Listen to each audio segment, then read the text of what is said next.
Deep in the woods, monsters and other things seem to lurk in the shadows. In the middle of nowhere, it seems like we are helpless in these isolated areas.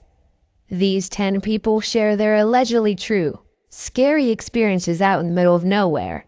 If you like this video, please give it a like and subscribe to my channel and turn those notifications on. I upload videos like this multiple times a week. This happened to myself and a close friend. We're both 23-year-old males. This happened just last month. We decided to go on a 2-night backpacking camping trip in the Adirondack Mountains in New York.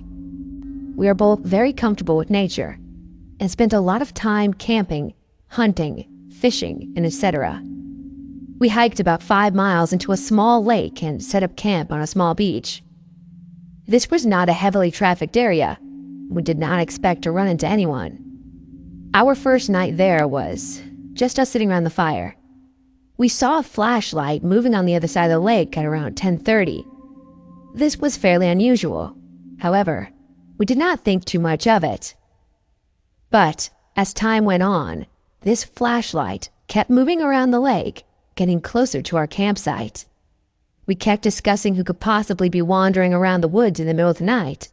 We did not particularly want an unwelcomed guest. Once it was clear that the person or people were heading to our campsite, we moved off into the wood nearby to see who wandered up.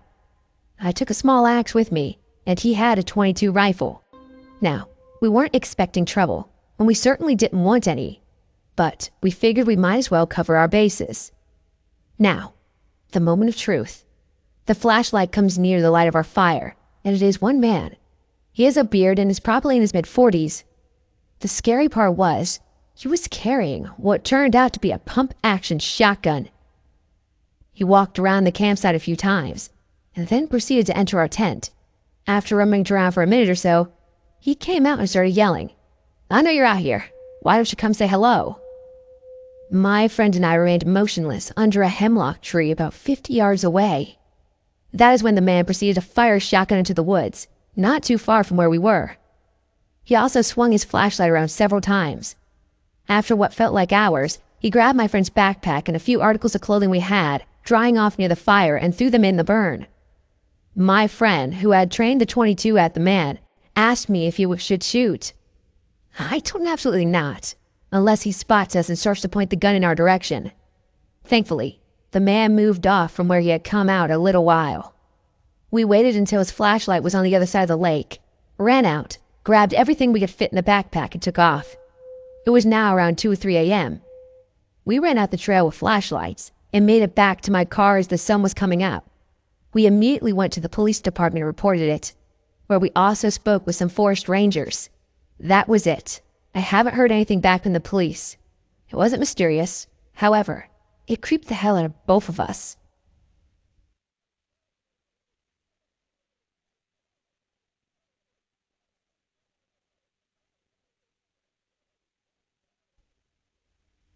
In 2007, I was working on a trail crew in the Trinity Alps of Northern California. We had 13 people on the crew and a few support staff. At this point, we'd been in the woods for about 2.5 months. We had all seen and heard bears, mountain lions, and pretty much anything that you can think of that would make terrifying noises. After dinner one evening, most of us were sitting around the fire, doing whatever, and all of a sudden, there's a huge, loud, agonizing scream sound. It was unlike anything any of us have ever heard. If I had to describe it, I'd call it a mountain lion shriek combined with the horror of a banshee. Everyone was understandably freaked the hell out. It sounded reasonably close, so a few of us, myself included, decided to investigate. About 3 miles from our base camp, there was a creature tied to a tree, absolutely losing its mind. It was a fucking llama. At this point, it's 10 p.m. or so and 25 plus miles from the nearest trailhead, and we find this llama tied to a tree just off the trail. We tried to calm it down without much success and went back to camp. The next morning, the llama was gone. It looked like it had broken its restraints and run off. We kept hearing the horrible llama noises from time to time over the few weeks. Towards the end of the season, a group of hunters passed us on the trail. After chatting for a bit, we found out they tied the llama there because it decided to be stubborn and refused to walk anymore. Apparently, it lay down the trail and would not move, so they left it and decided to come back for it. We figured at that point, the llama was probably dead. We hadn't heard any hellacious llama screams for a few months, and didn't really think about it. However, at the end of the season, when we finally got back to the crew van and we were driving out, that damn llama jumped across the road about 30 yards in front of us. Still think about the demon llama from time to time, and I hope he had a fulfilling life in the Trinities.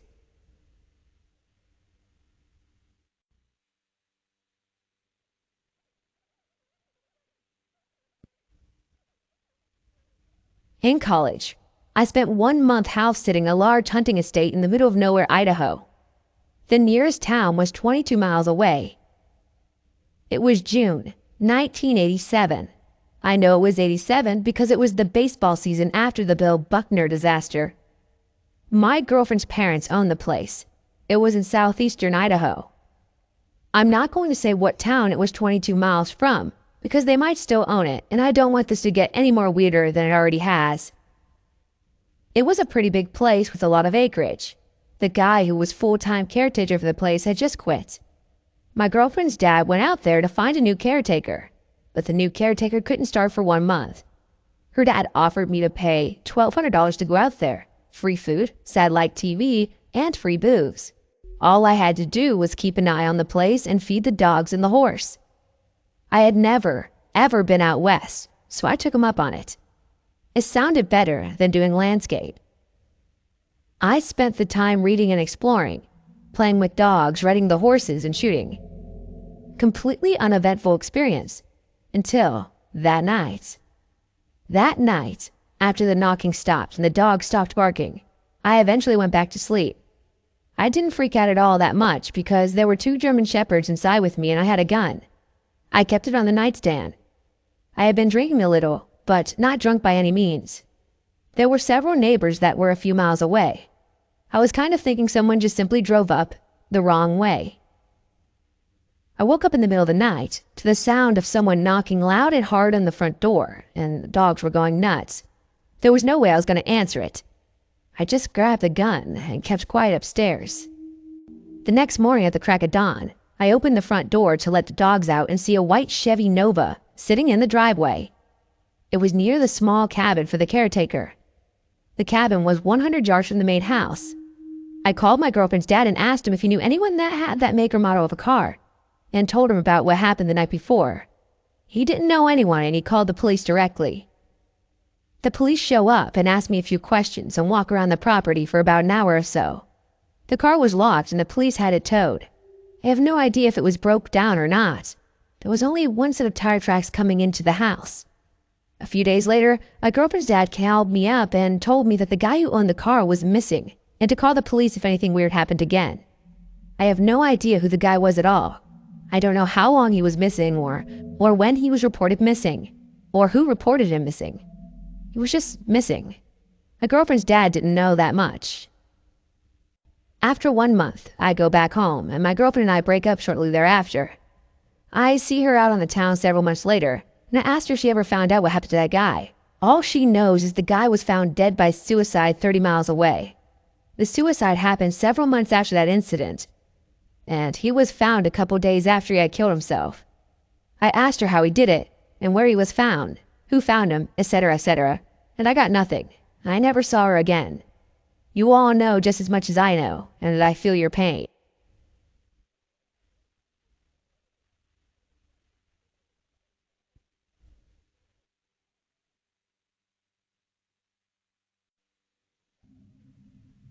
This happened to my grandfather and I in El Salvador. When I was 8 years old on a Saturday night, we were coming back from visiting relatives who lived up in the mountain from us, about an hour and a half or a 2-hour hike. During the day, it's a beautiful hiking place, but at night, it is quite scary. We ended up leaving my uncle's place later than we thought, at about 8 p.m. But we were not worried since we had done this hike hundreds of times, at all times of the day, but never after 10 p.m. According to locals, it's not safe to be out there after 10 p.m. because of weird things that they have seen and heard. Thankfully, we were prepared for nightfall. We had our own flashlight. Grandpa had a huge flashlight that was bright as a headlight on our car. And our backpack had bottles of waters and snacks. Well, halfway into our way back home, it was pretty scary. There was no moonlight, so it was really dark, and only trees all around, and a few homes here and there. We heard noises and other weird things, but since we were in the middle of mountains, we dismissed it and kept on walking. About a mile away from home, things got very weird and spooky. We couldn't even hear a cricket sound. Everything just went silent. At this point, my grandfather grabbed my hand and told me to stay close. I remember getting scared and worried. I looked at my watch and it was 9:15 p.m. I told my grandpa and he said not to worry. We were almost home. I kept pointing my flashlight in front of me so I wouldn't step on something or trip. Then, about 20 feet from us was this huge tree, and it had a bow in it, which I thought was strange, and so did my grandfather. He replied with, "Well, that's interesting, a bow on a tree." Then, to our surprise, a woman wearing a gray or a light blue dress, I don't really remember, was standing on the other side of the tree with her back to us. I told my grandpa, why would she be out here at this time? By herself? He said maybe she's lost or hurt. So we hurried to see if she needed help. We were about 10 feet away from her when she started walking. So Grandpa yells, "Hey, excuse me, miss, are you okay? Are you lost?" With no answer. "Do you need help?" Again, no answer. She just kept walking. After you pass the tree with the bow, about 5 to 10 feet, you go down the hill into an open space with a few trees. And there are some pretty flowers there, with a walking trail next to it. Standing on the bottom of the hill in front of the trail, Grandpa turned and said, "Come on, honey, we gotta hurry. I don't think she's okay." And when we turned back, she disappeared. We could not find her anywhere. We looked everywhere and had no luck. There was no way she could have run that fast, and the trail was pretty long, with little trees scattered around. So nowhere to hide, even if you wanted to. Since Grandpa had a big flashlight, we all had a pretty good view of the landscape, all around us, and we saw nothing. We kept walking and still looking, hoping to find her, but we had no luck. Once we reached the town, I looked at my watch and it was 10:15 p.m. I told Grandpa how happy I was that we had made it safe and just in time to get out of the mountains. Yet still worried about what happened to that lady. The next day, Grandpa told a neighbor of our incident with a strange woman, and he interrupted my grandfather and said, "Are you talking about the big tree, right before you go down the hill?" Grandpa said, "Yes, why?" Our neighbor called his wife Susan over and began to tell us about a murder that happened in that area. On Thursday of that week, a lady was walking home around 8 p.m. or so, when she came across a man who tried to rob her, and since she fought back, he stabbed her 4 times and she bled to death. She was found in the bottom of the hill the next morning. The killer was caught the next day drunk with a bloody shirt and hands with a knife in his pocket. People thought he was hurt, but when they heard the murder, they turned in him and he did confess. My grandfather turned white and I didn't know what to say, but we felt so bad for her. The neighbor's wife, Susan, said that we were not the only ones that have seen her. A few locals have seen her walk from the tree to the bottom of the hill where her spirit was always back and forth. The bow on the tree was put there on her behalf.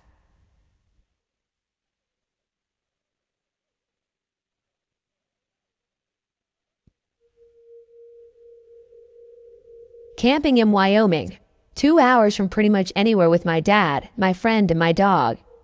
This dog was the calmest, albeit quite stupid, and nicest dog I've ever had. I never heard her growl or bark at anything, no matter how much it presented a threat to us or her. She just assumed everything was friend or food. It's late at night. My dad's asleep, and my friend and I are just hanging around the campfire. Out of nowhere, the dog bolts up, barks once, and starts growling in the direction of the field next to our site. Of course we're freaking out, trying to figure out what the hell is going on, and what she's on about. When we realized there's a group of shadows on the other side of the field. We just sit there, staring at whatever it was, when we hear a conversation. No clue what language it was in. This goes on for about 10 minutes of us staring wide-eyed at the shadows. I didn't think to wake my dad for whatever reason. When the shadows just went away and my dog stops growling, it lays down and falls back asleep. That was the only time that she ever did anything like that in over a decade that we had her. It still freaks me out to this day. This past winter, I hiked on one of the high peaks of the 80Ks with a buddy of mine and camped out overnight. Everything was fine the entire first day when we were there. I had a great night's sleep and woke up early to hike back to the parking area. On my way back to the trail, my friend and I noticed that someone else had been hiking as well. About a mile after walking, I stopped and saw that my full name, first and last, was drawn into the snow on the side of the footpath. I didn't do it, and neither did my friend. It was snowing a bit throughout the night, and if it was drawn the day before, the snow would have covered it up. We got a bit freaked out and decided to hustle back to our car so we could get out of there. We finally get back to the parking area, and I go to sign myself out of the registry book. When I turn the page to where I signed in, I see that someone scribbled out all my information to where you couldn't read it anymore. No one else has signed into the book besides myself for 3 days. I will not be going back there.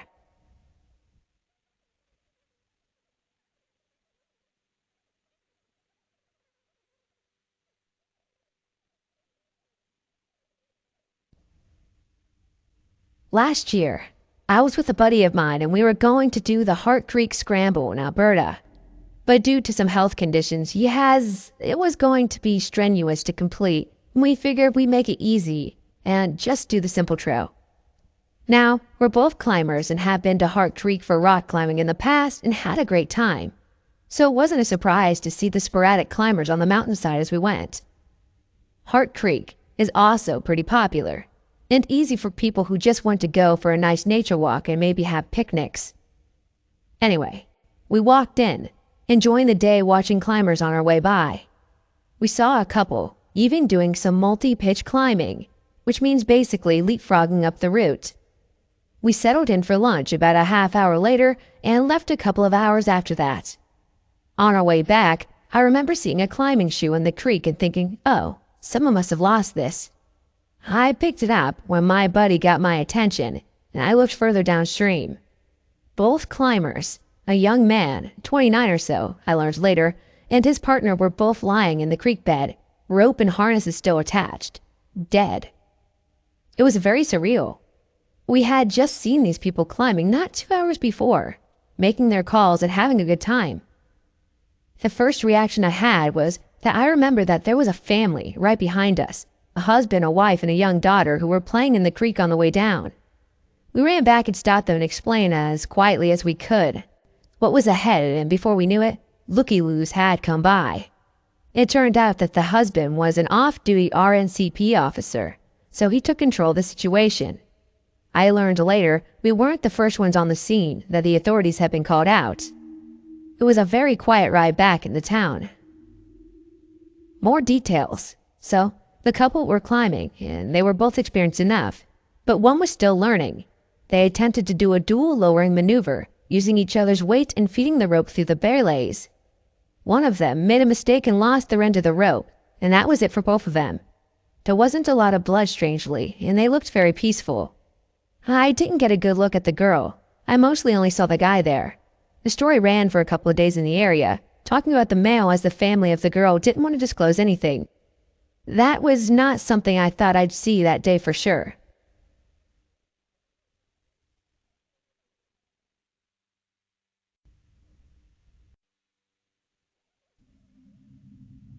I was once canoeing the boundary waters between Minnesota and Canada.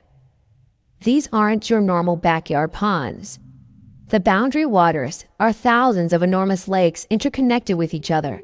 Think mini Great Lakes. We had been canoeing and camping along the lakes for about a week at this point.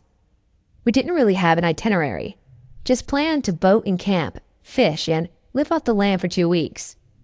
We had a GPS and a SAT phone to call a helicopter for pickup whenever we were done. Anyway, about a week in, we were set to canoe a few hours to the next lake. An hour or so in, We are in the center of an extremely long and narrow lake. Unfortunately, a storm started to blow in and the waves on the lake of the center started to swell to 2+ feet. Too much for our dinky canoes. We pulled off to a random clearing on the shore and set up camp in a rush to avoid being totally thrashed by a rainstorm. We just set up camp and hunkered down for the night. By the next morning, it had cleared up. We started walking up the coast of the lake about 200 feet from our camp, looking for a good fishing spot. What we actually found was another campsite. However, it was absolutely wrecked. Trash was strewn everywhere, tents collapsed and torn, clothes on the ground. At first, we were just disgusted. What assholes would do this? Who would leave their shit out for bear food? The more we looked around, though, the weirder things seemed. For one, their garbage was still hoisted into a tree to keep it safe from bears. But the whole bag was ripped open, despite being 30 feet in the air. Second, literally everything except the canoes were still at the campsite. Clothes, packs, food, rope, pans, a serious set of hiking equipment, enough for 2 to 3 people. Half of it was trashed and torn open, mostly the packs, tent, and clothes. Their long johns, ditching hundreds of dollars of gear in the process. It's like somebody just noped the hell out of there. We waited a couple hours and eventually called it back to our helicopter crew, but they hadn't been aware of anybody else getting any distress calls. We eventually just left and moved camp. Everybody was pretty upset by it, and a day or two later we ended up the whole trip early, because it just seemed like nobody wanted to be out there anymore. It was the weirdest thing I've ever seen.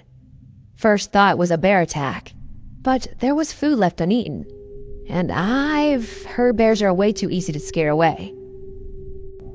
I've seen bear attacks on camps before, and it was nothing like this. Bears rip open packs and go after food, and they're generally pretty easy to scare. What still sticks with me is why all of their clothes and packs were still there, with half being totally destroyed and half being untouched. I still don't get it. I've done a lot of camping, hiking, rafting, and biking all around the country, and I've never had any other weird experiences like that.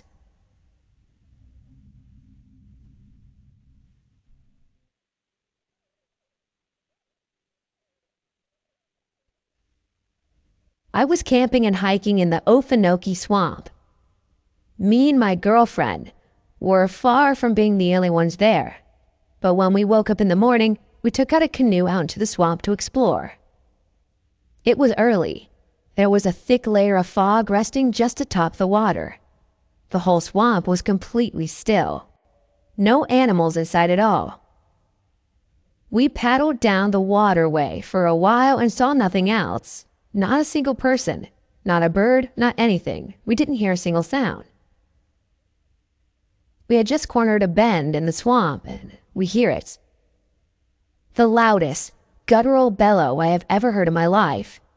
I could feel it echo through my chest. A true dinosaur sound.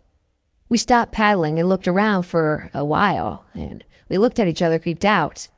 We knew it was an alligator, but we had never heard one that loud. We both looked behind the canoe, behind us, and the backs and eyes of at least 20 alligators had risen. They had just surfaced out of nowhere. We slowly started to paddle forward, and we hear more bellows. They come from all around us, in front, behind, to the sides, and sounds are emanating from the bush-covered banks. Each glance behind us, we saw more eyes appear, more scaled mounds breaking the water's surface. From the banks, huge reptiles broke the water all around us. We looked back again as we paddled faster. Easily 40 alligators behind us now. We began to see them appear in front of us, 10 to 15 huge lizards seemingly blocking our path. Then, one of the largest alligators I've ever seen surfaces right where my paddle was going down.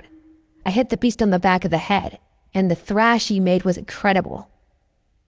When this massive head hit the side of the small canoe, I thought we were going into the water. Water came into the canoe and the side dipped down. The beast disappeared below the boat and we held steady. We paddled forward as we could, right into the dotted landscape of scales and eyes. Behind us, the same guttural roar echoed through my body. As we cut through the field of eyes and backs, we started to see the path clearer. The huge monster that had almost capsized bellowed one more time. We turned as we made it past the last of the animals, and we could see the monster staring at us, watching us leave. All of the other alligators began to sink to the water's floor. The big guy stayed there watching us until he was satisfied we had gone, I guess. Then he disappeared without a sound, back into the black, murky depths of the swamp. We banked the canoe further up the waterway, got out and just sat for a while, trying to take in what we had just experienced.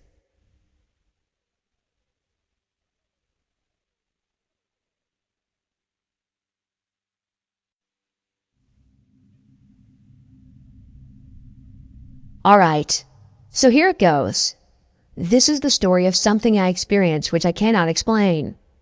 What I am about to describe happened over a year ago, but a close friend of mine has convinced me to finally put it out there for others to ponder. Maybe someone can help me make sense of it. The friend and my wife are the only two people that know about this up until now. I would like to make sense of it, but it's not something I can just talk about to people.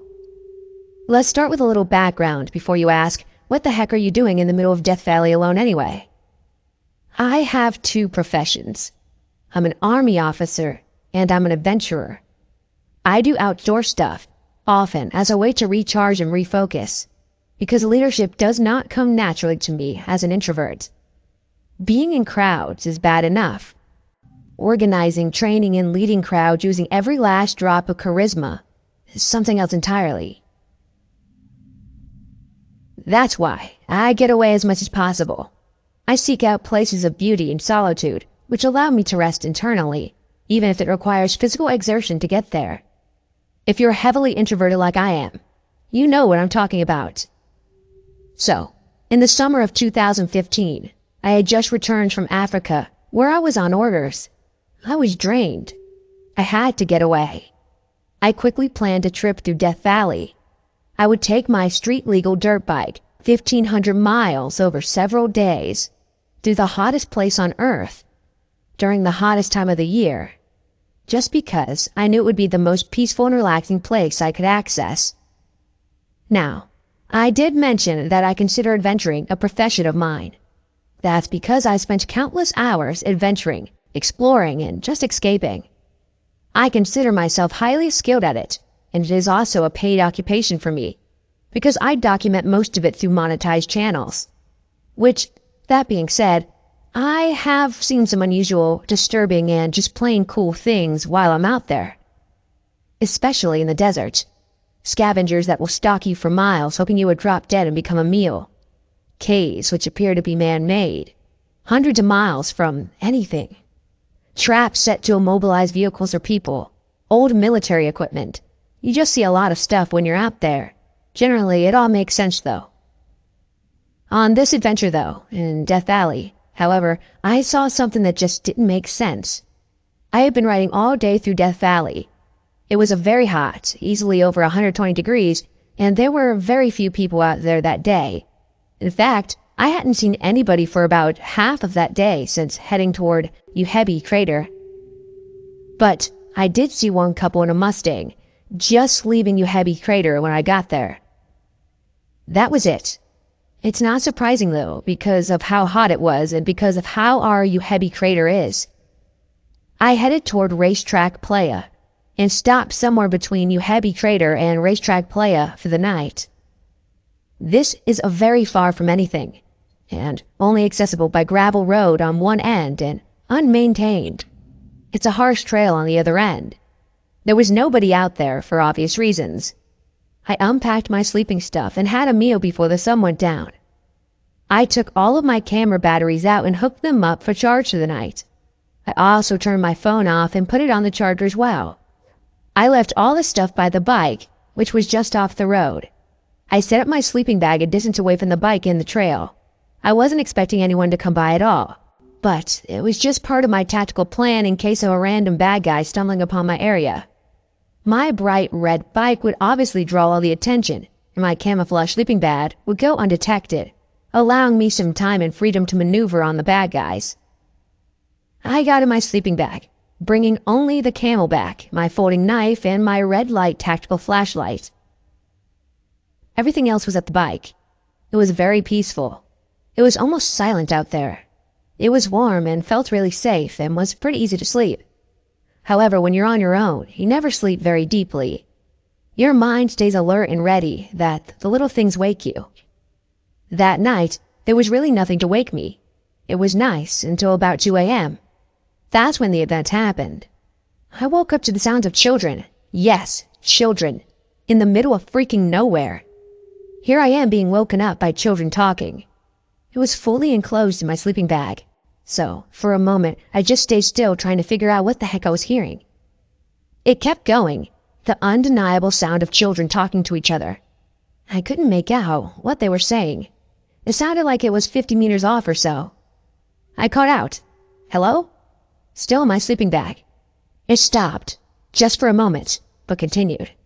Now, I knew for sure there had to be kids there, in the middle of nowhere. I sat up, peeking out of my sleeping bag, and turned my flashlight on.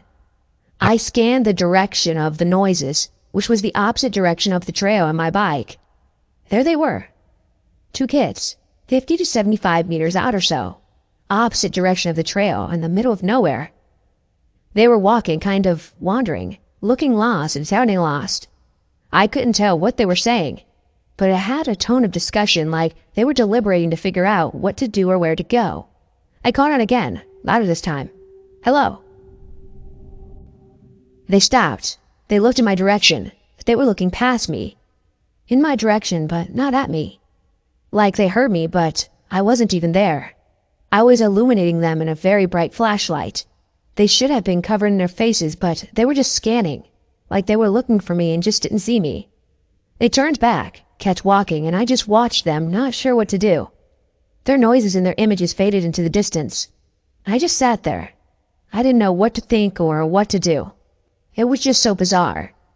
After a while, I lay back down and just relaxed until it started raining at about 5:30 a.m. That's when I packed up in the darkness and continued with my adventuring into the morning. So that's what I saw. I saw children in Death Valley, over 100 miles from freaking anything, just walking, talking, and wandering, and then vanishing. Oddly enough, it didn't freak me out at the moment. I was more confused than anything. That's why I couldn't make a decision on what to do in that moment. Now, looking back, it's freaky.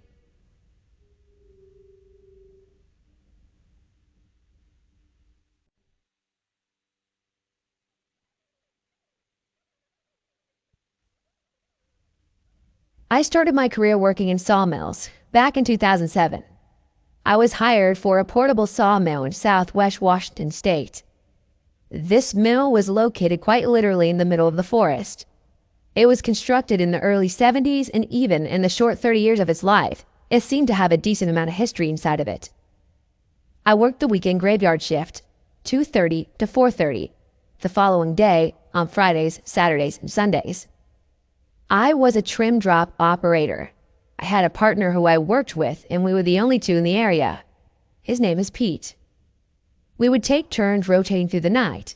One of us would run the drop, where you drop the bad boards, chunks of garbage, and just about anything else that can't be turned into quality lumber. The boards that would be left to be processed would enter a lugged, chain system and then be pulled through a scanner, and then a trim box that would cut the lumber to length, and then take them to the next area, which was the sorter.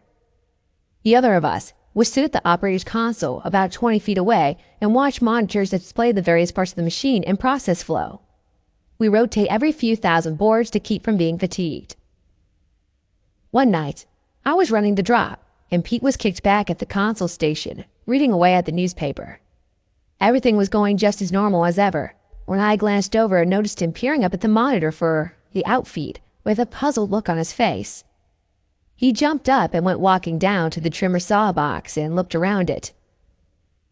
He then walked back looking quite concerned, sat down and shrugged and started reading again. This happened a second time, but by now it had my attention I threw up the skids to stop the flow of lumber and walked over to him and asked him what was up. There was a guy standing at the outfeed. I went down there and to see what the hell was going on. When I got over there, he was gone, he said, with a confused look on his face. This didn't make sense, because this was an area that wasn't accessible unless you stopped the machine and activate a catwalk that unfolds from the outfeed of the sawbox to allow access to a small platform on the opposite side of the machine. I asked him to point out where this guy was hanging out. Pete pointed to the platform, slightly frustrated. I shook my head at him and laughed before running back to the drop to continue running lumber. Pete stayed fixed on the monitors now, newspaper folded up and thrown to the side. Not but 5 minutes later go by before he jumps up and runs around the saw field. This is the time that I threw the skids up and followed him. By the time I got there was nothing.